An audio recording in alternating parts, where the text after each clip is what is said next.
যেটি ক্যান্সারের চিকিৎসায় ব্যবহৃত হয়। আজকে যে ফুলটির কথা বলছি, সেই ফুলটির নাম হচ্ছে নয়নতারা। এই ফুলটির বৈজ্ঞানিক নাম হচ্ছে ক্যাথারান্থাস রোজাস। এটি অ্যাপোসাইনেসি ফ্যামিলির একটি গাছ। আ এই গাছটি আয়ুর্বেদে ডায়াবেটিস, উচ্চ রক্তচাপ এবং ক্যান্সারের চিকিৎসায় ব্যবহৃত হতো। নয়নতারা হচ্ছে গুল্ম জাতীয় একটি গাছ।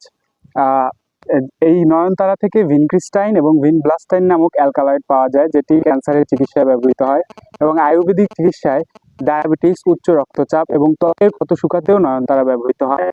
এই নয়নতারা হচ্ছে একটি টক্সিক প্ল্যান্ট, অর্থাৎ এটি যদি বেশি পরিমাণে প্রয়োগ করা হয় তবে এখান থেকে বিষক্রিয়া হতে পারে।